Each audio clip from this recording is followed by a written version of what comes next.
माँ काली म्यूजिक नवटोली मटना। रे बा एना मुख के लटकल छौ गे ना आना बैठ न बताबै छियो। ठीक छै बता। माँ गायत्री रिकॉर्डिंग स्टूडियो जे भोला राज नवटोली मटना। माई के हम बियाह करबो वो छौड़ी से बियाह करबो।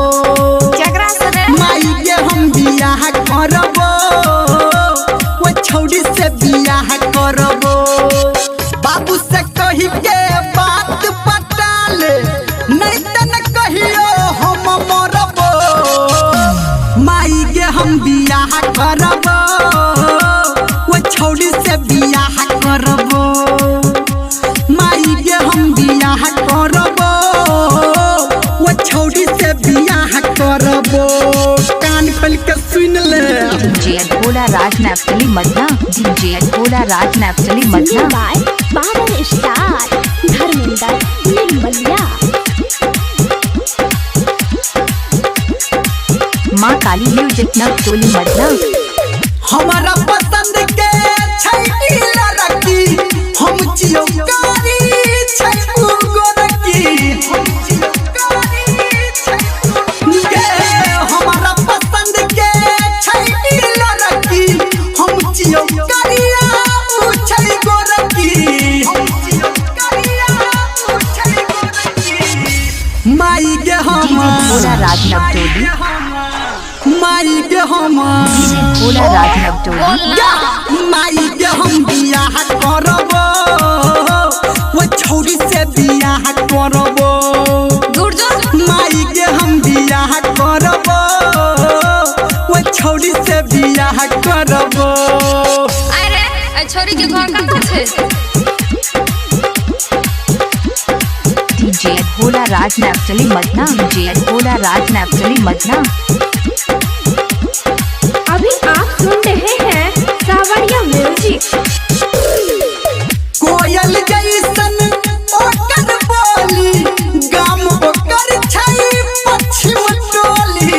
अरे ई तो लगे में छै।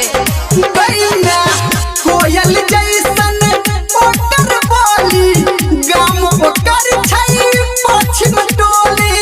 गाम ओकर छै पश्चिम टोली।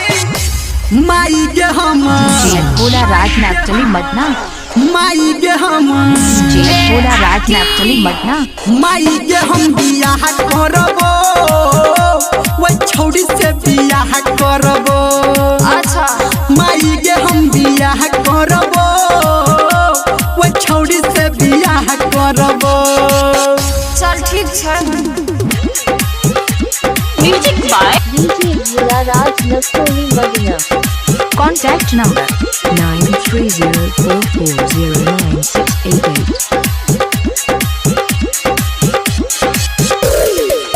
धर्मेंद्र मीरा मलिया कहतौ गौतम संजय मामा अगुआ रहतौ।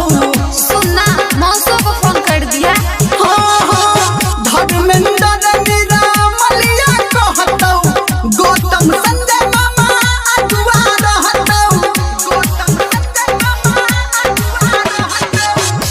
माई के हम डीजे भोला राज माई के हम नवटोली मटना। नवटोली माई मटना। के हम बियाह करबो वो छौड़ी से बियाह करबो। ओहो माई के हम बियाह करबो वो छौड़ी से बियाह करबो। बाबू से कही के बात पटा ले नहीं त न कहियो हम मरबो। माई के हम बियाह करबो वो छौड़ी से बियाह करबो। बुझला के मैं ठीक छै बुझ गेलियो। माँ काली म्यूजिक नवटोली मटना।